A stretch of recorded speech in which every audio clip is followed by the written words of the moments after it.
नमस्कार साथियों, स्वागत है आपका इस पवित्र और ज्ञानवर्धक वीडियो में, जहां हम आज जानेंगे गरुड़ पुराण के 14वें अध्याय का रहस्य। क्या आपने कभी सोचा है कि मृत्यु के बाद आत्मा कहाँ जाती है? यमराज की सभा कैसी होती है? धर्म और अधर्म का लेखा-जोखा कैसे होता है? तो आइए इस दिव्य ज्ञान से परिपूर्ण अध्याय को विस्तार से समझते हैं और जानते हैं यमलोक का रहस्य। वीडियो अंत तक जरूर देखें और अपने विचार नीचे कमेंट करें। और हाँ, कमेंट में जोर से लिखिए, हर हर महादेव, हर हर महादेव। गरुड़ पुराण जैसे दिव्य ग्रंथ से ज्ञान प्राप्त करना सौभाग्य की बात है। जय धर्मराज, जय विष्णु भगवान। अगर आप चाहें तो मैं इस पर पूरी वीडियो स्क्रिप्ट भी बना सकता हूँ। बताइए किस शैली में चाहिए, कथा शैली, व्याख्या शैली या कथावाचक के अंदाज में? गरुड़ पुराण अध्याय 14। गरुड़ जी भगवान विष्णु से विनम्रता पूर्वक प्रश्न करते हैं। हे प्रभु, कृपया मुझे बताइए कि यमलोक कितना बड़ा है, वह कैसा दिखाई देता है और उसे किसने बनाया है? वहां पर कैसी सभा लगती है और उसमें धर्मराज, यमराज किन लोगों के साथ बैठते हैं? और हे दयानिधि, वे कौन से धर्म और मार्ग हैं जिनका पालन करके पुण्य आत्माएं यमलोक की धर्मसभा तक पहुंचती हैं? मुझे कृपया ये सभी बातें विस्तार से समझाइए। इस अध्याय की शुरुआत में ही गरुड़ जी मनुष्य जीवन के बाद की यात्रा और यमलोक के स्वरूप को जानने की जिज्ञासा प्रकट करते हैं। वे जानना चाहते हैं कि आत्मा मृत्यु के बाद कहाँ जाती है, कैसे यमराज के सामने प्रस्तुत होती है और कौन से पुण्य कर्म उसे धर्मसभा तक ले जाते हैं। यह अध्याय आत्मा की मृत्यु के बाद की धार्मिक यात्रा, न्याय प्रक्रिया और पुण्य पाप का लेखाजोखा कैसे तैयार होता है, इसकी जानकारी देने की भूमिका तैयार करता है। श्री भगवानुवाच। श्री भगवान ने कहा, है गरुड़, धर्मराज का जो नगर नारदादि मुनियों के लिए भी अगम्य है, उसके विषय में बतलाता हूँ, सुनो। उस दिव्य धर्म नगर को महापुण्य से ही प्राप्त किया जा सकता है। दक्षिण दिशा और नैऋत्य कोण के मध्य में वैवस्वत यम का जो नगर है, वह संपूर्ण नगर वज्र का बना हुआ है, दिव्य है और असुरों तथा देवताओं से अभेद्य है। वह पुर चौकोर, 4 द्वारों वाला, ऊंची 4 दीवारी से घिरा हुआ और 1000 योजन प्रमाण वाला कहा गया है।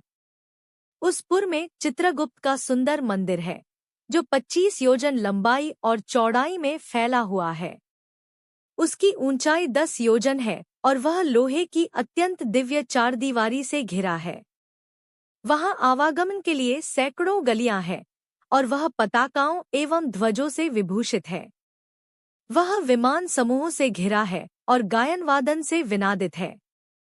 चित्र बनाने में निपुण चित्रकारों के द्वारा चित्रित है तथा देवताओं के शिल्पियों ने उसका निर्माण किया है। वह उद्यानों और उपवनों से रमणीय है, नाना प्रकार के पक्षीगण उसमें कलरव करते हैं तथा वह चारों ओर से गंधर्वों तथा अप्सराओं से घिरा है। उस सभा में अपने परम अद्भुत आसन पर स्थित चित्रगुप्त मनुष्यों की आयु की यथावत गणना करते हैं। वे मनुष्यों के पाप और पुण्य का लेखाजोखा करने में त्रुटि नहीं करते। जिसने जो शुभ अथवा अशुभ कर्म किया है, चित्रगुप्त की आज्ञा से उसे उन सब का भोग करना होता है। चित्रगुप्त के घर के पूरब की ओर ज्वर का एक बड़ा विशाल घर है और उनके घर के दक्षिण शूल, लूता और विस्फोट के घर हैं तथा पश्चिम में कालपाश, अजीर्ण तथा अरुचि के घर हैं। चित्रगुप्त के घर के उत्तर की ओर राजरोग और पांडुरोग का घर है। ईशान कोण में शिर, पीड़ा का और अग्निकोण में मूर्छा का घर है। नैऋत्य कोण में अतिसार का, वायव्य कोण में शीत और दाह का स्थान है। इस प्रकार और भी अन्यान्य व्याधियों से चित्रगुप्त का भवन घिरा हुआ है। चित्रगुप्त मनुष्यों के शुभाशुभ कर्मों को लिखते हैं। चित्रगुप्त के भवन से 20 योजन आगे नगर के मध्य भाग में धर्मराज का महादिव्य भवन है। वह दिव्य रत्नमय तथा विद्युत की ज्वालामालाओं से युक्त और सूर्य के समान देदीप्यमान है। वह 200 योजन चौड़ा, 200 योजन लंबा और 50 योजन ऊंचा है।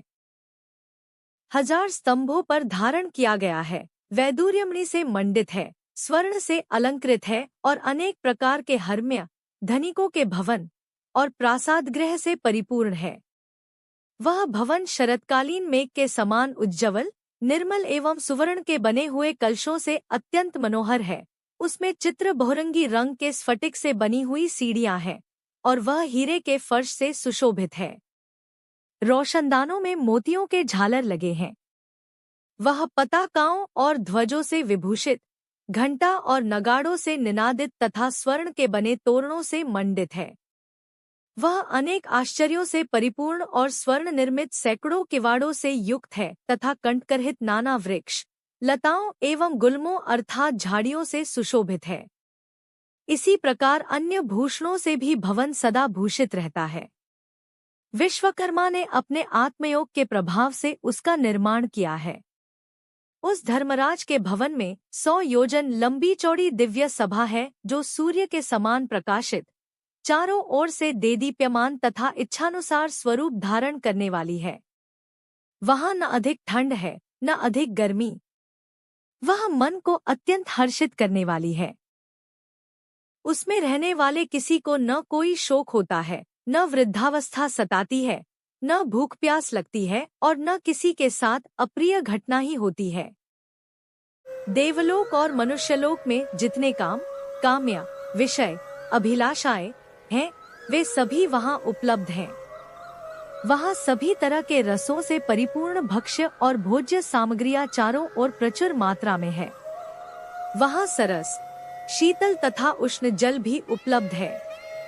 उसमें पुण्यमय शब्दादि विषय भी उपलब्ध हैं और नित्य मनोवांछित फल प्रदान करने वाले कल्पवृक्ष भी वहां है। हे तार्क्ष, वह सभा बाधरहित, रमणीय और कामनाओं को पूर्ण करने वाली है।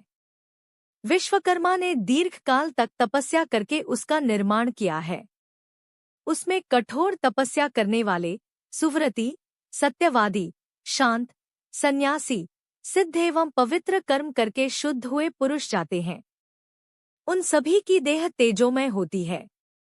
वे आभूषणों से अलंकृत तथा निर्मल वस्त्रों से युक्त होते हैं तथा अपने किए हुए पुण्य कर्मों के कारण वहां विभूषित होकर विराजमान रहते हैं। 10 योजन विस्तीर्ण और सभी प्रकार के रत्नों से सुशोभित उस सभा में अनुपम एवं उत्तम आसन पर धर्मराज विद्यमान रहते हैं। वे सत्पुरुषों में श्रेष्ठ हैं और उनके मस्तक पर छत्र सुशोभित है। कानों में कुंडलों से अलंकृत वे श्रीमान महामुकुट से सुशोभित हैं। वे सभी प्रकार के अलंकारों से समन्वित तथा नीलमेघ के समान कांति वाले हैं। हाथ में चवर धारण की हुई अप्सराएं उन्हें पंखा झलती रहती हैं। गंधर्वों के समूह तथा अप्सराओं का संग गायन, वादन और नृत्यादि द्वारा सभी ओर से उनकी सेवा करते हैं। हाथ में पाश लिए हुए मृत्यु और बलवान काल तथा विचित्र आकृति वाले चित्रगुप्त एवं कृतांत के द्वारा वे सेवित हैं। हाथों में पाश और दंड धारण करने वाले, उग्र स्वभाव वाले, आज्ञा के अधीन आचरण करने वाले तथा अपने समान बल वाले नाना दूतों से वे धर्मराज घिरे रहते हैं। हे खग, अग्निश्वात, सोमप, ऊष्मप, स्वधावान, बहिर्षद, मूर्तिमान तथा अमूर्तिमान जो पितर हैं एवं अर्यमा आदि जो पितृगण हैं और जो अन्य मूर्तिमान पितर हैं, वे सब मुनियों के साथ धर्मराज की उपासना करते हैं। अत्रि, वशिष्ठ, पुलह, दक्ष, क्रतु, अंगिरा, जमदग्निनंदन परशुराम, भृगु, पुलस्त्य, अगस्त्य, नारद ये तथा अन्य बहुत से पितृराज धर्मराज के सभासद हैं, जिनके नामों और कर्मों की गणना नहीं की जा सकती। ये धर्मशास्त्रों की व्याख्या करके यथावत निर्णय देते हैं। ब्रह्मा की आज्ञा के अनुसार वे सब धर्मराज की सेवा करते हैं। उस सभा में सूर्य वंश के तथा चंद्र वंश के अन्य बहुत से धर्मात्मा राजा धर्मराज की सेवा करते हैं। मनु, दिलीप, मांधाता, सगर, भगीरथ, अम्बरीश, अनर्ण्य, मुचुकुंद, निमि, पृथु, ययाति, नहुष, पुरु, दुष्यंत, शिवी, नल, भरत, शंतनु, पांडु तथा सहस्त्रार्जुन ये यशस्वी पुण्यात्मा राजर्षि और बहुत से प्रख्यात राजा बहुत से अश्वमेध यज्ञों का अनुष्ठान करने के फलस्वरूप धर्मराज के सभासद हुए हैं। धर्मराज की सभा में धर्म की ही प्रवृत्ति होती है। न वहाँ पक्षपात है, न झूठ बोला जाता है और न किसी का किसी के प्रति मात्सर्य भाव रहता है। सभी सभासद शास्त्रविद और सभी धर्मपरायण हैं। वे सदा उस सभा में वैवस्वत यम की उपासना करते हैं। हे तार्क्ष्य, महात्मा धर्मराज की वह सभा इस प्रकार की है। जो पापात्मा पुरुष दक्षिण द्वार से वहां जाते हैं वे उस सभा को नहीं देख पाते। धर्मराज के पुर में जाने के लिए 4 मार्ग हैं। पापियों के गमन के लिए जो मार्ग है उसके विषय में मैंने तुमसे पहले ही कह दिया।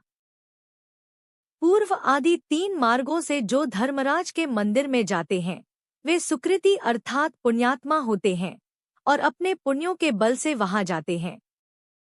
उनके विषय में सुनो। उन मार्गों में जो पहला पूर्व मार्ग है वह सभी प्रकार की सामग्रियों से समन्वित है और पारिजात वृक्ष की छाया से आच्छादित तथा रत्नमंडित है। वह मार्ग विमानों के समूहों से संकीर्ण और हंसों की पंक्ति से सुशोभित है, विद्रुम के उद्यानों से व्याप्त है और अमृतमय जल से युक्त है। उस मार्ग से पुण्यात्मा ब्रह्मर्षि और अम्लांतरात्मा राजर्षि, अप्सरागण, गंधर्व, विद्याधर, वासुकी आदि महान नाग जाते हैं। अन्य बहुत से देवताओं की आराधना करने वाले शिव भक्तिनिष्ठ, ग्रीष्म ऋतु में प्याओं का दान करने वाले, माघ में आग सेंकने के लिए लकड़ी देने वाले, वर्षा ऋतु में विरक्त संतों को दानमान आदि प्रदान करके उन्हें विश्राम कराने वाले, ही मनुष्य को अमृतमय वचनों से आश्वस्त करने वाले और आश्रय देने वाले, सत्य और धर्म में रहने वाले, क्रोध और लोभ से रहित, पितामाता में भक्ति रखने वाले, गुरु की शुश्रूषा में लगे रहने वाले, भूमि दान देने वाले, गृहदान देने वाले, गोदान देने वाले, विद्या प्रदान करने वाले, पुराण के वक्ता, श्रोता और पुराणों का पारायण करने वाले, ये सभी तथा अन्य पुण्यात्मा भी पूर्वद्वार से धर्मराज के नगर में प्रवेश करते हैं। वे सब सुशील और शुद्ध बुद्धि वाले धर्मराज की सभा में जाते हैं। धर्मराज के नगर में जाने के लिए दूसरा उत्तर मार्ग है जो सैकड़ों विशाल रथों से तथा शिवी का आदि नर यानों से परिपूर्ण है। वह हरिचंदन के वृक्षों से सुशोभित है। उस मार्ग में हंस और सारस से व्याप्त, चक्रवाक से सुशोभित तथा अमृततुल्य जल से परिपूर्ण एक मनोरम सरोवर है। इस मार्ग से वैदिक अभ्यागतों की पूजा करने वाले, दुर्गा और सूर्य के भक्त, पर्वों पर तीर्थ स्नान करने वाले, धर्म संग्राम में अथवा अनशन करके मृत्यु प्राप्त करने वाले, वाराणसी में, गौशाला में अथवा तीर्थजल में विधिवत प्राण त्याग करने वाले हैं। ब्राह्मणों अथवा अपने स्वामी के कार्य से तथा तीर्थ क्षेत्र में मरने वाले और देव प्रतिमा आदि के विध्वंस होने से बचाने के प्रयास में प्राण त्याग करने वाले हैं। योगाभ्यास से प्राण त्याग करने वाले हैं, सत्पात्रों की पूजा करने वाले हैं तथा नित्य महादान देने वाले हैं। वे व्यक्ति उत्तर द्वार से धर्मसभा में जाते हैं। तीसरा पश्चिम का मार्ग है जो रत्नजटित भवनों से सुशोभित है। वह अमृतसर से सदा परिपूर्ण रहने वाली बावलियों से विराजित है। वह मार्ग रावतकुल में उत्पन्न मदोन्मत्त हाथियों से तथा उच्चे श्रवा से उत्पन्न अश्वरत्नों से भरा है। इस मार्ग से आत्मतत्ववेत्ता, सत्शास्त्रों के परिचिंतक, भगवान विष्णु के अनन्य भक्त, गायत्री मंत्र का जप करने वाले, दूसरों की हिंसा, दूसरों के द्रव्य एवं दूसरों की निंदा से पराडमुख रहने वाले, अपनी पत्नी में संतुष्ट रहने वाले, संत, अग्निहोत्री, वेदपाठी ब्राह्मण गमन करते हैं।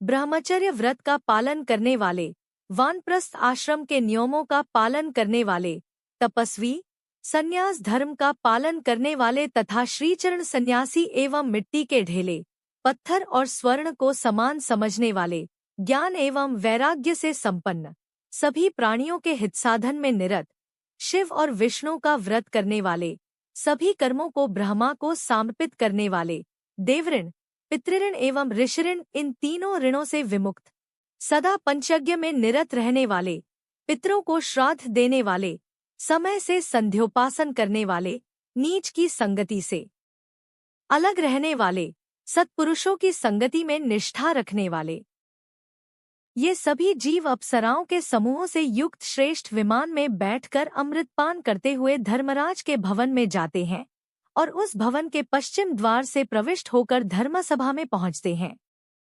उन्हें आया हुआ देखकर धर्मराज बार बार स्वागत संभाषण करते हैं, उन्हें उठकर अभ्युत्थान देते हैं और उनके सम्मुख जाते हैं। उस समय धर्मराज भगवान विष्णु के समान चतुर्भुज रूप और शंखचक्रगदा तथा खड्ग धारण करके पुण्य करने वाले जीवों के साथ स्नेहपूर्वक मित्रवत आचरण करते हैं। उन्हें बैठने के लिए सिंहासन देते हैं, नमस्कार करते हैं और पाद्य, अर्घ्य आदि प्रदान करके चंदनादिक पूजा सामग्रियों से उनकी पूजा करते हैं। यम अर्थात धर्मराज कहते हैं, हे सभासदों, इस ज्ञानी को परम आदरपूर्वक नमस्कार कीजिए, यह हमारे मंडल का भेदन करके ब्रह्मलोक में जाएगा। हे बुद्धिमानों में श्रेष्ठ और नरक की यातना से भयभीत रहने वाले पुण्यात्माओं, आप लोगों ने अपने पुण्य कर्मानुष्ठान से सुख प्रदान करने वाला देवत्व प्राप्त कर लिया है। दुर्लभ मनुष्य योनि प्राप्त करके जो नित्य वस्तु धर्म का साधन नहीं करता, वह घोर नरक में गिरता है। उससे बढ़कर अचेतन अज्ञानी और कौन है? अस्थिर शरीर से और अस्थिर धन आदि से कोई एक बुद्धिमान मनुष्य ही स्थिर धर्म का संचयन करता है। इसलिए सभी प्रकार के प्रयत्नों को करके धर्म का संचय करना चाहिए। आप लोग सभी भोगों से परिपूर्ण पुण्यात्माओं के स्थान स्वर्ग में जाए। सा धर्मराज का वचन सुनकर उन्हें और उनकी सभा को प्रणाम करके वे देवताओं के द्वारा पूजित और मुनीश्वरों द्वारा स्तुत होकर विमान समूहों से परम पद को जाते हैं और कुछ परम आदर के साथ धर्मराज की सभा में ही रह जाते हैं और वहां एक कल्प पर्यंत रहकर मनुष्यों के लिए दुर्लभ भोगों का उपभोग करके पुण्यात्मा पुरुष शेष पुण्यों के अनुसार पुण्य दर्शन वाले मनुष्य योनि में जन्म लेता है। इस लोक में वह महान धन संपन्न, सर्वज्ञ तथा सभी शास्त्रों में पारंगत होता है और पुण्य आत्मचिंतन के द्वारा परम गति को प्राप्त करता है।